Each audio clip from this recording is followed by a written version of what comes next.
Hello ಸ್ನೇಹಿತರೆ, ಸಪ್ತಪದಿ ಧಾರಾವಾಹಿಯ ಮುಂದಿನ ಸಂಚಿಕೆಯಲ್ಲಿ ನೋಡುವುದಾದರೆ, ರಾಜ್ ಅಂತರಾತ್ಮ, ನೀನು ಮಾಡ್ತಾ ಇರೋದು ಸರಿಯಲ್ಲ. ಆ ಕಳಾವತಿನ ನೀನು ಇಷ್ಟ ಪಡ್ತಾ ಇದ್ಯಾ? ಯಾವಾಗ ನಿನ್ ಪ್ರೀತಿನ ವ್ಯರ್ಥ ಮಾಡ್ತೀಯಾ ಕಳಾವತಿ ಹತ್ರ ಅಂತ ಹೇಳ್ತೆ. ಏನು, ನಾನು ಅವಳನ್ನ ಪ್ರೀತಿ ಮಾಡ್ತಾ ಇದ್ದೀನ? ನಿನ್ಗೇನಾದ್ರೂ ಉಚ್ಕಿಚ್ ಹಿಡ್ದಿದ್ಯಾ? ಯಾವುದೇ ಕಾರಣಕ್ಕೂ ನಾನು ಅವಳನ್ನ ಪ್ರೀತಿ ಮಾಡ್ತಾ ಇಲ್ಲ ಅಂತ ಹೇಳ್ತಾ ಇರ್ತಾನೆ. ಇಲ್ಲ, ನೀನು ತುಂಬಾ ಸುಳ್ಳು ಹೇಳ್ತಾ ಇದ್ಯಾ, ನೀನೇ ಮೋಸ ಮಾಡ್ಕೊಂತಿದ್ಯಾ ಅಂತ ಹೇಳ್ತಾ ಇರುತ್ತೆ ಆ ಅಂತರಾತ್ಮ. ನೀನೇನೇನೋ ಊಹೆ ಮಾಡ್ಕೊಂಡ್ರೆ ನಾನೇನು ಮಾಡಕ್ಕಾಗಲ್ಲ. ನಾನು ನಿನ್ ಆತ್ಮ ಕಣೋ, ನಿನಗೇನೇನಾಗುತ್ತೆ ಏನೇನಿಲ್ಲ ಫೀಲಿಂಗ್ಸ್ ಎಲ್ಲ ನನಗ್ ಗೊತ್ತಾಗುತ್ತೆ ಅಂತ ಹೇಳ್ತಿದ್ರು. ಬಾರಿ ಫೀಲಿಂಗ್ಸ್ ಇದೆ ನೋಡು, ನೀನ್ ಎಂತಕ್ಕೆ ಇಲ್ದಾವೆಲ್ಲ ಅನ್ಕೊಳ್ತೀಯ ಅಂತ ರಾಜ್ ಹೇಳ್ತಾ ಇರ್ತಾನೆ. ಹೌದು, ಮತ್ಯಾಕ್ ನೀನು ಕಳಾವತಿನ ನೋಡ್ಕೊಂಡು ಇಲ್ಲಿ ಯಾಕೆ ನಿಂತಿದ್ಯಾ? ಅಯ್ಯೋ, ಅದಾ ಮಜ್ವಾಗಿ ಗಾಳಿ ಬರ್ತಿದೆ, ತಂಪಾದ ಗಾಳಿ, ಅದಕ್ಕೆ ತಗೊಳ್ತಾ ಇದ್ದೀನಿ ಅಂತ ಹೇಳ್ತಾ ಇರ್ತಾನೆ. ನೀನೇ ಮೋಸ ಮಾಡ್ಕೊಂಡ್ರೆ ನೀನೇ ಅನ್ಭವಿಸೋದು, ನಾನೇನಲ್ವಲ್ಲ ಅಂತ ಹೇಳಿ ಮತ್ತೆ ಅವನ ಅಂತರಾತ್ಮ ಅವನೊಳಗೆ ಹೋಗಿರುತ್ತೆ. ಆಗ ಯಾವುದಕ್ಕೂ ಇನ್ನ ನಾನು ಅಡ್ಡ ಹಾಕಕ್ ಹೋಗ್ಬಾರ್ದು. ಕಳಾವತಿ ನನ್ನಿಂದ ದೂರ ಆದ್ರೆ ಅಷ್ಟೇ ಸಾಕು ಅಂತ ಕಾಯ್ತಾ ಇದ್ದೀನಿ. ಯಾವುದಕ್ಕೂ ನಾನು ರೂಲ್ಸ್ ರಿಸ್ಟ್ರಿಕ್ಷನ್ಸ್ ಏನು ಇಡಬಾರ್ದು ಅಂತ ತುಂಬಾ ಬ್ರಾಡ್ ಆಗಿ ಥಿಂಕ್ ಮಾಡ್ತಾ ಇರ್ತಾನೆ. ಆಗ ರಾಜ್, ನೀನು ಈಗ ಸ್ವರಾಜ್, ಯಾವುದಕ್ಕೂ ನೀನು ಫೀಲಿಂಗ್ಸ್ ಇಟ್ಕೊಳ್ಳೋ ಹಾಗಿಲ್ಲ. ಏನಿದೆ ಎತ್ತ ಅಂತ ನೀನು ಕೇಳಿ ಬಿಡ್ತಾ ಇರ್ಬೇಕಷ್ಟೇ ಅಂತ ಅವನೇ ಧೈರ್ಯ ತಂದ್ಕೊಳ್ತಾ ಇರ್ತಾನೆ. ಆಗ ಕಾವ್ಯ ಮತ್ತೆ ಅವ್ರ ಭಾವ ಇಬ್ರು ಬರ್ತಾ ಇರ್ತಾರೆ. ರೀ, ಭಾವ ಆಫೀಸ್ಗೆ ಹೋಗ್ಬೇಕಂತೆ ರೀ, ಅವ್ರ ಹತ್ರ ಸೂಟ್ ಇಲ್ವಂತೆ, ಅದಕ್ಕೆ ನಿಮ್ಮ ಹತ್ರ ಈಸ್ಕೊಳ್ಳೋಣ ಅಂತ ಬಂದಿದ್ದಾರೆ ಅಂತ ಹೇಳ್ತಾ ಇರ್ತಾಳೆ ಕಾವ್ಯ. ಹಾ, ಅಷ್ಟೇನಾ? ಬಾತಮ್ಮ, ನಿನಗೇನ್ ಬೇಕು ನಾನೇ ಕೊಡ್ತೀನಿ ಅಂತ ರಾಜ್ ತುಂಬಾ ಖುಷಿಯಾಗಿ ಅವ್ರ ಭಾವನ್ ಜೊತೆ ಮಾತಾಡ್ತಾ ಇರೋದನ್ನ ನೋಡಿ ಕಾವ್ಯಂಗೆ ತುಂಬಾ ಶಾಕ್ ಆಗಿರುತ್ತೆ. ಏನು, ನನ್ ಬಟ್ಟೆನ ಅಷ್ಟೇ ತಾನೇ, ನೀನ್ ಅದಕ್ಕೆಲ್ಲ ಯಾಕೆ ಹಿಂಜರಿತ್ಯಾ? ನನ್ನ ಹತ್ರನೇ ನೇರವಾಗಿ ಬಂದ್ ಕೇಳು, ನಿನಗೇನಿದ್ರು ನಾನು ನಿನಗ್ ಸಪೋರ್ಟಿವ್ ಆಗಿ ನಿಂತ್ಕೊಂತೀನಿ. ನಿನಗೇನ್ ಬೇಕು ಎತ್ತ ಎಲ್ಲ ನನ್ನ ಕೇಳು, ಕಳಾವತಿಗಿಂತ ಮುಂಚೆ ನನ್ನ ಕೇಳು, ನಾನು ಕೊಡಿಸ್ತೀನಿ ಅಂತ ರಾಜ್ ಮಾತಾಡ್ತಾ ಇರ್ತಾನೆ. ರೀ, ನೀವೇನ್ ಮಾಡ್ತಾ ಇದ್ದೀರಾ ರೀ, ನೀವೇನ್ ಮಾಡ್ತಿದ್ದೀರಾ? ನಿಮಗೆ ಸ್ವಲ್ಪ ಆದ್ರೂ ಪ್ರಜ್ಞೆ ಇದೆಯಾ? ಹಾ, ಇದೆಯಲ್ಲ, ನಾನೆಲ್ಲ ಚೆನ್ನಾಗೇ ಮಾತಾಡ್ತಿದ್ದೀನಲ್ಲ.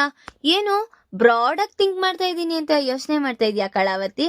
ಹಾ, ನಾನು ಅಬ್ರಾಡಲ್ಲಿ ಓದಿರೋನಲ್ವಾ, ಎಲ್ಲಾನು ನಾನು ಅರ್ಥ ಮಾಡ್ಕೋಬೇಕು ಅಂತ ಹೇಳ್ತಾ ಇರ್ತಾನೆ ರಾಜ್. ಆಗ ಸರಿ ಬಾ, ನಿನಗ್ ಬೇಕಾಗಿರೋ ಬಟ್ಟೆನಲ್ವಾ ತಗೊಂಡೋಗು ಅಂತ ಅವ್ರ ಭಾವನ ಕಬೋರ್ಡ್ ಎಲ್ಲ ಓಪನ್ ಮಾಡಿ, ತಗೋ, ಈ ಬಟ್ಟೆ ಬೇಕಾ, ಈ ಸೂಟ್ ಬೇಕಾ, ಆ ಸೂಟ್ ಬೇಕಾ, ಯಾವ್ದು ಬೇಕೋ ನಿನ್ ಇಷ್ಟ ಬಂದಿದ್ ಹಾಕೊಳ್ತೀಯೋ ಇಡ್ಕೊಂತೀಯೋ ಏನಾದ್ರೂ ಮಾಡ್ಕೊ, ನನ್ ಏನು ತಲೆಗೆ ಹಾಕೊಳ್ಳಲ್ಲ ಅಂತ ರಾಜ್ ಹೇಳ್ತಾ ಇರ್ತಾನೆ. ಅದು ಅವ್ನ್ ಟ್ವಿಸ್ಟ್ ಕೊಟ್ಟಿರೋದನ್ನ ನೋಡಿ ಕಾವ್ಯ ಮತ್ತೆ ಅವ್ರ ಭಾವ ಇಬ್ರು ತುಂಬಾ ಶಾಕ್ ಆಗಿರ್ತಾರೆ. ಆಗ ಅಣ್ಣ, ಯಾವ್ದು ಬೇಡ ಅಣ್ಣ, ಇದೊಂದೇ ಸಾಕು, ನಾನು ಇದೊಂದನ್ನೇ ಎತ್ಕೊಂಡು ಹೋಗ್ತೀನಿ ಅಂತ ಆಫೀಸಿಗೆ ಹೋಗ್ತೀನಿ ಅಂತ್ರಿ ಅಲ್ವಾ? ಕಳಾವತಿ, ನೀನು ನಿಮ್ ಭಾವನ್ ಜೊತೆ ಹೋಗು. ಹಾ, ನಾನಾ? ಹಾ, ಇನ್ನೇನ್ ನಾನಾ? ಹೋಗು ನಿಮ್ ಭಾವನ್ ಜೊತೆ. ಎಲ್ಲಿಗೆ ಹೋಗ್ತೀರಾ? ಶಿಕಾರ್ಗೆ ಹೋಗ್ತೀರಾ? ಪಾರ್ಕ್ ಹೋಗ್ತೀರಾ? ಸಿನಿಮಾಗೆ ಹೋಗ್ತೀರಾ? ಇರಿ, ಕಾರ್ ಬೀಗ ಕೊಡ್ತೀನಿ ಅಂತ ರಾಜ್ ಅವರಿಗೆ ಟ್ವಿಸ್ಟ್ ಮೇಲ್ ಟ್ವಿಸ್ಟ್ ಕೊಡೋ ತರ ಕಾರ್ ಬೀಗ ಕೊಡೋದೇನು, ಸೂಟ್ ಕೊಡೋದೇನು, ಅವ್ರ ಹೆಂಡತಿನ ಕರ್ಕೊಂಡು ಹೋಗು ಅನ್ನೋದೇನು ಅಂತ ತುಂಬಾ ಯೋಚನೆ ಮಾಡ್ತಾ ಇರ್ತಾರೆ ಅವರಿಬ್ರು ಸಹ. ಆಗ ಏಂತಕ್ರಿ, ನಿಮ್ಗೇನಾದ್ರೂ ಆಯ್ತಾ? ನನಗೇನಾಗುತ್ತೆ, ನೀವೇನಾದ್ರೂ ಎಲ್ಲಿಗಾದ್ರೂ ಆರಾಮಾಗಿ ಹೋಗ್ಬಿಟ್ಟು ಬನ್ನಿ, ನನ್ಗೆ ಯಾವುದೇ ರೀತಿ ಅಭ್ಯಂತರ ಇಲ್ಲ ಅಂತ ಹೇಳಿ ಕಳಿಸ್ತಾ ಇರ್ತಾರೆ. ಆಗ ಅವ್ರ ಭಾವ ಮತ್ತೆ ಕಾವ್ಯ ಇಬ್ರು ಏನು ನಮ್ಮ ಯಜಮಾನ್ರು ಹಿಂಗಾಡ್ತಿದಾರಲ್ಲ ಅಂತ ಮನ್ಸಲ್ಲಿ ಅನ್ಕೊಂಡು ಹೊರಟಿರ್ತಾರೆ. ಆಗ ಅವನು ನಕ್ಕೊಳ್ತಾ ಇರ್ತಾನೆ.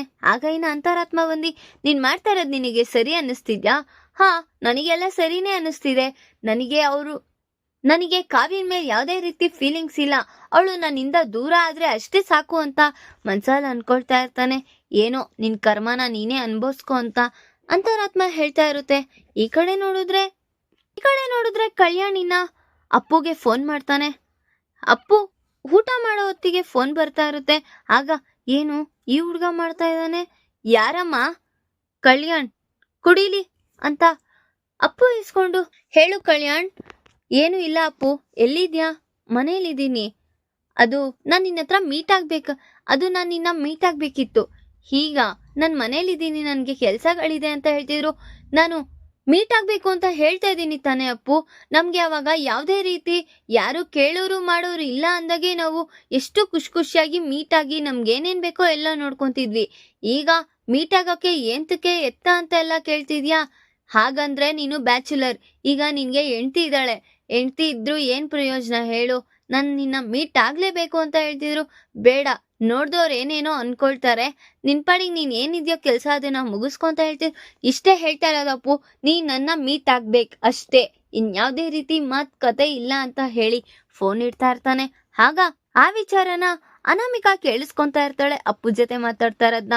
ಈಗ ನಾನ್ ಮೀಟ್ ಆಗೋದ್ರಿಂದ ನಿನಗೇನ್ ಸಿಗುತ್ತೆ ಅಪ್ಪು? ನನಗೆಲ್ಲ ಕಷ್ಟ ಸುಖ ಆಗ್ಲಿ ಏನೇ ಆಗ್ಲಿ ನಿನ್ನ ಹತ್ರನೇ ತಾನೇ ಅಪ್ಪು ಹೇಳ್ಕೊಳೋದು.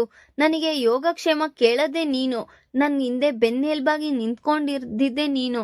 ಅದನ್ ಬಿಟ್ಟು ನನಗೆ ಬೇರೆ ಯಾರು ಇಲ್ಲ ಅಂತ ಕಲ್ಯಾಣ್ ಹೇಳ್ತಾ ಇರೋದನ್ನ ಕೇಳಿಸ್ಕೊಂಡು ಇವ್ನ್ಗೇನೋ ಆಗಿದ್ಯಲ್ಲ ಅಂತ ಅಪ್ಪನು ಮನ್ಸಲ್ಲಿ ಅನ್ಕೊಂಡು, ಸರಿ ನಾನ್ ಸಿಗ್ತೀನಿ ಬಿಡು, ನೀನೇನು ಯೋಚನೆ ಮಾಡ್ಬೇಡ ಅಂತ ಅಪ್ಪು. ಧಾರಾವಾಹಿಯ ಪ್ರತಿಯೊಂದು ಸಂಚಿಕೆ ತಪ್ಪದೆ ನೋಡಬೇಕಾದರೆ ನಮ್ಮ KTVS 365 ಚಾನಲ್ನ ಈಗಲೇ ಸಬ್ಸ್ಕ್ರೈಬ್ ಮಾಡ್ಕೊಳ್ಳಿ. ಹಾಗೆ ಪಕ್ಕದಲ್ಲಿರೋ ಬೆಲ್ ಬಟನ್ ಅನ್ನು ಪ್ರೆಸ್ ಮಾಡಿ ಅದರಲ್ಲಿ ಆಲ್ ಆಪ್ಷನ್ ಸೆಲೆಕ್ಟ್ ಮಾಡ್ಕೊಳ್ಳಿ. ಇದರಿಂದ ನಾವು ರಿಲೀಸ್ ಮಾಡುವಂತಹ ಸಂಚಿಕೆ ಅಪ್ಡೇಟ್ ನೋಟಿಫಿಕೇಶನ್ ಸಿಗುತ್ತೆ. ಇನ್ನ ಕಲ್ಯಾಣ್ ಹಿಂತಿರುಗಿ ನೋಡಿದ್ರೆ ಅನಾಮಿಕಾ ಇರ್ತಾಳೆ. ಏನು, ಅವಳನ್ನ ಮೀಟ್ ಆಗಕ್ ಹೋಗ್ತಾ ಇದ್ಯಾ? ಹೌದು, ಅವಳು ನನ್ನ ಫ್ರೆಂಡ್, ನಾನು ಹೋಗ್ತಾ ಇದ್ದೀನಿ. ನನಗೆ ಅವೆಲ್ಲ ಇಷ್ಟ ಆಗಲ್ಲ ಅಂತ ಗೊತ್ತು ಅಲ್ವಾ ಕಲ್ಯಾಣ್? ನಿನಗಿಷ್ಟ ಆಗಿಲ್ಲ ಅಂದ್ರೆ ನಾನೇನ್ ಮಾಡಕ್ಕಾಗುತ್ತೆ? ನನ್ನ ಬೆಸ್ಟ್ ಫ್ರೆಂಡ್ನ ನಾನು ಮೀಟ್ ಆಗೋದ್ರಲ್ಲಿ ಏನ್ ತಪ್ಪಿದೆ? ನಿನ್ಕಿಂತ ಮುಂಚೆ ಬಂದಿರೋಳು ಅವಳನ್ನ ನಾನು ಮರ್ತ್ ಬಿಟ್ರೆ ಅದ್ಯಾವ ಲೆಕ್ಕ ಅಂತ ಹೇಳ್ತಿರು. ನನಗಿಷ್ಟ ಆಗಲ್ಲ, ನಿನ್ಗಿಷ್ಟ ಆಗ್ಲಿ ಕಷ್ಟ ಆಗ್ಲಿ ನನಗೇನು, ನನ್ನ ಫ್ರೆಂಡ್ನ ಮೀಟ್ ಆಗ್ಲೇಬೇಕು. ಅಂತದೇನಿದೆ ಮಾತಾಡೋದು? ಅದ್ ನಮ್ ಪರ್ಸ್ನಲ್, ನಿನಗೆಲ್ಲ ಹೇಳಿ ಕೇಳಿ ಹೋಗ್ಬೇಕಾ ಅಂತ ಕಲ್ಯಾಣ್ ಹೇಳ್ತಾ ಇರ್ತಾನೆ. ಈ ಕಡೆ ನೋಡಿದ್ರೆ ಕನಕನು ಸಹ, ಏಂತಕ್ ನೀನು ಅವ್ರನ್ನ ಮೀಟ್ ಆಗೋದಿಕ್ ಹೊರಡ್ತಾ ಇದ್ಯಾ ಅಂತ ಕೇಳಿದ್ರು. ಅಮ್ಮ, ನಾನೇನ್ ತಪ್ಪು ಮಾಡಕ್ಕೇನು ಹೋಗ್ತಾ ಇಲ್ಲ ತಾನೆ, ಅವನಿಗೇನೋ ಸ್ವಲ್ಪ ಕಷ್ಟ ಇದೆ ಅಂತ ಹೇಳ್ತಾ ಇದ್ದಾನೆ, ಅದಕ್ ತಾನೇ ಮೀಟ್ ಆಗಕ್ ಹೋಗ್ತೀನಿ ಅಂತ ಇದ್ದೀನಿ ಅಂತ ಹೇಳ್ತಿದ್ರು. ನೋಡ್ದವ್ರು ಸಾವಿರಾರು ತರ ಮಾತಾಡ್ತಾರೆ ಕಣೆ, ಯಾರನ್ನ ಏನನ್ನ ಅನ್ಕೊಳ್ಳಮ್ಮ, ನನಗೇನು, ನನ್ನ ಫ್ರೆಂಡ್ಗೆ ಕಷ್ಟ ಅಂದ್ಮೇಲೆ ನಾನು ಸಹಾಯ ಮಾಡೋದು ನನ್ನ ಧರ್ಮ ಅಂತ ಹೇಳ್ತಾ ಇರ್ತಾಳೆ ಅಪ್ಪು. ಆಗ ಈ ಕಡೆ ನೋಡಿದ್ರೆ, ಅಲ್ಲ ನೀನು ಯಾವ್ದೋ ಒಂದು ಹುಡುಗಿ ಜೊತೆ ಮದ್ವೆ ಆಗಿದ್ರೂನು ಯಾವ್ದೋ ಒಂದು ಹುಡುಗಿ ಜೊತೆ ನೀನು ಸುತ್ತಾಡ್ತಾ ಇದೀಯ ಅಂದ್ರೆ ನನ್ ಪ್ರೆಸ್ಟೀಜ್ ಏನಾಗ್ಬೇಕು ಅಂತ ಕೇಳ್ತಾ ಇದ್ರು. ನೀನು ಪ್ರೆಸ್ಟೀಜ್ ಬಗ್ಗೆ ಎಲ್ಲ ಯೋಚನೆ ಮಾಡಕ್ ಹೋಗ್ಬೇಡ, ಎಲ್ಲರಿಗೂ ಗೊತ್ತಿದೆ ಅಪ್ಪು ಏನು ಎತ್ತ ಅಂತ ಹೇಳ್ತಾ ಇರ್ತಾನೆ ಕಲ್ಯಾಣ್. ಏನು, ನಾನು ಹೇಳೋ ಮತ್ತಿಗೆ ನಿನಗ್ ಬೆಲೆ ಇಲ್ವಾ? ನೀನ್ ಬೆಲೆ ಕೊಟ್ರೆ ತಾನೇ ನಾನು ಬೆಲೆ ಕೊಡಕ್ಕೆ. ನಾನ್ ನಿರ್ಧಾರನ ಬದಲಾಯಿಸಕ್ ಆಗಲ್ಲ ಅಂತ ಖಂಡಿತವಾಗಿ ಕಲ್ಯಾಣ್ ಹೇಳಿ ಹೊರಟಿರ್ತಾನೆ. ಈ ಕಡೆ ನೋಡಿದ್ರೆ, ಯಾಕ್ರಿ ಅಪ್ಪು ಈ ರೀತಿ ಮಾಡ್ತಾ ಇದ್ದಾಳೆ? ಅವಳೇನ್ ತಪ್ಪ ಮಾಡ್ತಿದ್ದಾಳೆ ಕನಕ? ಅವ್ರ ಫ್ರೆಂಡಿಗೆ ಇವಾಗ ಕಷ್ಟ ಇದೆ ಅಂತ ತಾನೇ ಹೇಳ್ತಿದ್ದಾಳೆ. ಬಿಡು ಮಾಡ್ಲಿ, ಅವಳು ತಪ್ಪು ಮಾಡಿದಾಗ ಮಾತ್ರ ನಾನು ಅವಳಿಗೆ ಏನು ಎತ್ತ ಅಂತ ಹೇಳ್ಬೋದು. ತಪ್ಪೇ ಮಾಡಿಲ್ಲ ಅಂದ್ರೆ ನಾನೇನ್ ಹೇಳಕ್ ಹೋಗ್ಲಿ ಅಂತ ಕೃಷ್ಣಮೂರ್ತಿ ಅವರು ಸಹ ಹೇಳ್ತಾ ಇರ್ತಾರೆ. ಈ ಕಡೆ ನೋಡಿದ್ರೆ ಸ್ವರಾಜ್ ಅವ್ರ ಅಜ್ಜಿ ಕಾಫಿ ಕುಡಿತಾ ಆರಾಮಾಗಿ ಕೂತಿರ್ತಾರೆ. ಆಗ, ಏನ್ ಬಾವ ಇದು, ನಾವೇನೋ ಅನ್ಕೊಂಡ್ರೆ ಇವ್ರು ಏನೋ ಮಾಡ್ತಿದ್ದಾರೆ, ನಾವ್ ಅನ್ಕೊಂಡಿದ್ ಒಂದು ನಡ್ದೇ ಇಲ್ವಲ್ಲ, ಅದೇ ಮುದ್ದು ನಾನು ಯೋಚನೆ ಮಾಡ್ತಾ ಇದ್ದೀನಿ, ನಮ್ಗೇನೆ ಟ್ವಿಸ್ಟ್ ಕೊಟ್ಬಿಟ್ರಲ್ಲ ಅವರು ಅಂತ ಇಬ್ರು ಮಾತಾಡ್ಕೊ ಬರ್ತಾ ಇರೋದನ್ನ ನೋಡಿ ಆಗ ಅವ್ರ ಅಜ್ಜಿ ಬಂದಿ, ನಮ್ ಪ್ಲಾನ್ ಸಕ್ಸಸ್ ಆಗಿದೆ ಅನ್ನಿಸ್ತಿದೆ, ನೀವಿಬ್ರು ಇಷ್ಟು ಖುಷಿಯಾಗಿ ಬರ್ತಾ ಇದ್ದೀರಾ ಅಂತ ಹೇಳ್ತಾ ಇರ್ತಾರೆ. ಹಾ ಅಜ್ಜಿ, ತುಂಬಾ ದೊಡ್ಡದಾಗೆ ಆಯ್ತು. ಹಾಗಾದ್ರೆ ಇನ್ನೇನು, ಅವನಿಗೆ ಜಲಸ್ ಹುಟ್ಟಿದೆ, ಈಗ ನಿನ್ಮೇಲೆ ಪ್ರೀತಿ ಇರೋದನ್ನ ಅವನು ವ್ಯಕ್ತ ಮಾಡ್ತಾ ಇರ್ತಾನೆ ಅಂತ ಹೇಳ್ತಾ ಇದ್ರು. ಹೌದೌದು, ಭಾರಿ ಮಾಡ್ತಾ ಇದ್ದಾರೆ. 7-inch LED ಟಿವಿಲ್ ನೋಡೋ ತರ ನನಗೆ ಅನುಭವ ಆಗೋಯ್ತು ಅಜ್ಜಿ. ಯಾಕೆ ಹೊರಟಾಗಿ ಮಾತಾಡ್ತಾ ಇದ್ಯಾ? ನಿಮ್ಮಮ್ಮಗ ಮಾಡಿರೋದೇ ಹಾಗೆ. ಅವನ್ ಆ ರೀತಿ ಮಾಡ್ತಿದ್ದಾನೆ ಅಂತ ನಿಮ್ಗೆ ಹೊಟ್ಟೆ ಉರಿತಿದ್ಯಾ? ಹೌದೌದು, ತುಂಬಾ ಹೊಟ್ಟೆ ಉರಿತಿದೆ. ನೋಡಿದ್ರೆ ನಾವ್ ಅನ್ಕೊಳ್ಳೋದ ಒಂದು, ಅಲ್ಲಿ ಆಗ್ತಿರೋದೇ ಒಂದು. ಏನು ಅಂತದ್ದು? ಅಲ್ಲ ಅಜ್ಜಿ, ನಾವು ಈ ರೀತಿ ಆಫೀಸ್ಗೆ ಹೋಗ್ಬೇಕು ಅಂತ ಹೇಳಿದ್ರೆ, ತಗೋ ನಿನ್ಗೆ ಯಾವ ಸೂಟ್ ಬೇಕೋ ಎಲ್ಲ ತಗೊಂಡೋಗು, ನನ್ಗೆ ಯಾವ್ದೇ ಅಭ್ಯಂತರ ಇಲ್ಲ. ತಗೋ, ನಿಮ್ ಕಳಾವತಿನೂ ಕರ್ಕೊಂಡೋಗು ನಿಮ್ ಆಫೀಸ್ಗೆ. ಪಾರ್ಕ್ ಹೋಗ್ತಿರೋ, ಶಿಕಾರ್ಗೆ ಹೋಗ್ತಿರೋ, ಮೂವಿಗೆ ಹೋಗ್ತಿರೋ, ಹೋಗ್ರಿ, ಕಾರ್ಕೀನು ಕೊಟ್ಟಿದ್ದೀನಿ ಅಂತ ಹೇಳಿ ಕಳಿಸ್ತಾ ಇದ್ದಾರೆ. ನೋಡಿದ್ರೆ ಈ ರೀತಿ ಆಯ್ತು ಅಂತ ಹೇಳ್ತಾ ಇರ್ತಾಳೆ ಕಾವ್ಯ. ಹೌದಾ, ಅವ್ನು ನಮಗೇನೆ ರಿವರ್ಸ್ ಬರ್ತಿದ್ದಾನೆ. ಹಾ ಅಜ್ಜಿ, ಈಗ ಏನ್ ಮಾಡೋಣ, ರಿವರ್ಸ್ ಬರ್ತಾ ಇದ್ದಾರೆ. ಇದಕ್ಕೆಲ್ಲ ಒಂದೇ ಪರಿಷ್ಕಾರ, ಏನಾದ್ರೂ ಮಾಡ್ಲೇಬೇಕು ಅಂತ ಹೇಳ್ತಾ ಇದ್ರು. ಏನ್ ಮಾಡೋದಜ್ಜಿ, ಅದೇ ನನ್ಗೂ ಗೊತ್ತಾಗ್ತಾ ಇಲ್ಲ ಅಂತ ಹೇಳ್ತಾ ಇರ್ತಾರೆ. ಆಗ, ನೀವೇನೇ ಯೋಚನೆ ಮಾಡಕ್ ಹೋಗ್ಬೇಡಿ, ನಾನು ಏನಾದ್ರೂ ಮಾಡೇ ಮಾಡ್ತೀನಿ ಅಂತ ಹೇಳಿ ಅಲ್ಲಿಂದ ಹೊರಟಿರ್ತಾರೆ ಅವ್ರ ಅಜ್ಜಿಯವ್ರು ಸಹ. ಬಾವಾ, ಏನ್ ಮಾಡ್ತಾರೆ ಬಾವಾ, ಇನ್ನೇನು ಮಾಡಕ್ಕಾಗಲ್ಲ ಮುದ್ದು.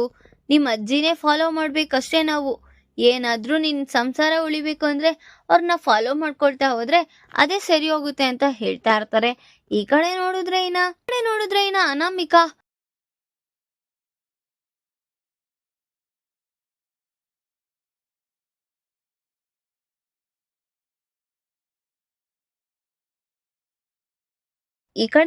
ಇನ್ನ ಅನಾಮಿಕಾ ಬಾಲ್ಕನಿಲಿ ನಿಂತಿ ಹೇಳ್ತಾ ಇರ್ತಾಳೆ. ಆಗ ಧನಲಕ್ಷ್ಮಿ ಬಂದಿ, ಯಾಕ್ ಯಾಕ ಅನಾಮಿಕಾ, ಏನಾಯ್ತು ಹೇಳ್ತಾ ಇದ್ಯಾ? ಏನಂತ ಹೇಳಿ ಆಂಟಿ? ಅದೇ ಏನಾಯ್ತು ಹೇಳು. ನೋಡಿದ್ರೆ ಮನೇಲಿ ನೆಮ್ಮದಿ ಇಲ್ಲ. ಆ ಸ್ವಪ್ನ ಕಾವ್ಯ ಇಂದ ನನಗೆ ಟಾರ್ಚರ್ ಅಲ್ದಿರ ನಿಮ್ ಮಗನಿಂದಾನು ಟಾರ್ಚರ್ ನನಗೆ ಅಂತ ಹೇಳ್ತಾ ಇರ್ತಾಳೆ. ಹ, ನನ್ ಮಗ ಏನ್ ಮಾಡ್ತಾ ಇದ್ದಾನ? ನನ್ ಮಾತ್ ಮೀರಿ ಅವನಿಗೆ ಏನೇನ್ ಕೆಲ್ಸ ಬೇಕೋ ಎಲ್ಲ ಮಾಡ್ಕೊಂತಿದ್ದಾನೆ. ನಾನು ಹೇಳೋ ಮಾತೇ ಕೇಳ್ತಾ ಇಲ್ಲ ಆಂಟಿ ಅಂತ ಹೇಳ್ದಿರು. ನೀನು ನಿನ್ ಗಂಡನ್ನ ಗ್ರಿಪ್ಪಲ್ಲಿ ಇಟ್ಕೊಬೇಕು. ಅವ್ನು ಹೇಳೋ ರೀತಿ ನೀನು ಕೇಳ್ಬೇಕು.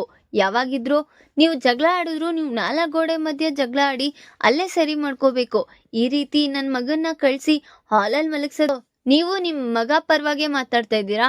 ಹಾಗಾದ್ರೆ ನಾನೇ ತಪ್ಪು ಮಾಡಿದ್ದೀನಿ ಅನ್ನೋ ರೀತಿ ಮಾತಾಡ್ತಾ ಇದ್ದೀರಾ ಆಂಟಿ? ಇಲ್ಲಪ್ಪ, ನಾನು ಆ ರೀತಿ ಎಲ್ಲ ಹೇಳಿದ್ದು. ಏನಿದ್ರು ನೀವೇ ಸರಿ ಮಾಡ್ಕೋಬೇಕು ಅಂತ ಹೇಳ್ತಾ ಇದ್ದೀನಲ್ವಾ. ನೋಡ್ದವ್ರು ಏನ್ ಅನ್ಕೊಳಲ್ಲ ಹೇಳು. ಹಾಗಾದ್ರೆ ಇವತ್ತು ನೋಡಿದ್ರೆ ತಾತ ಅವರು ಪ್ರಾಪರ್ಟಿನೆಲ್ಲ ಸ್ವಪ್ನ ಹೆಸರ ಮೇಲೆ ಬರ್ಸಿದ್ರಲ್ಲ, ನೀವೇನಾದ್ರೂ ಮಾತಾಡ್ಬೇಕು ತಾನೆ? ಏನಂತ ಮಾತಾಡೋದು? ನಿಮ್ಗೆ ಮಾತಾಡೋ ಹಕ್ಕಿದೆ. ನೀವು ಮಾತಾಡಕ್ಕೆ ಧೈರ್ಯನೇ ಪಡೋದಿಲ್ಲ. ನೀವು ಮಾತಾಡಕ್ಕೆ ಹಿಂದೆ ಮುಂದೆ ನೋಡ್ತೀರಾ. ಅದಕ್ಕೆ ಈ ಮನೆಯವರೆಲ್ಲ ನಿಮ್ನ ಅಡ್ವಾಂಟೇಜ್ ಆಗಿ ತಗೊಂಡು ನಿಮ್ನ ಉಪಯೋಗಿಸ್ಕೊಳ್ತಿದ್ದಾರೆ ಅಷ್ಟೇ ಆಂಟಿ ಅಂತ ಹೇಳ್ತಿದ್ರು. ನೀನ್ ಅದ್ರ ಬಗ್ಗೆ ಎಲ್ಲ ಯೋಚನೆ ಮಾಡಕ್ ಹೋಗ್ಬೇಡ. ನಮ್ಗೆ ಏನೇನ್ ಬೇಕು ಏನಿಲ್ಲ ಅಂತ ನಮಗೆಲ್ಲ ಗೊತ್ತಿದೆ. ನೀನ್ ಅದ್ರ ಬಗ್ಗೆ ಯೋಚನೆ ಮಾಡ್ಬೇಡ ಅಂತ ಹೇಳ್ತಾ ಇರ್ತಾರೆ.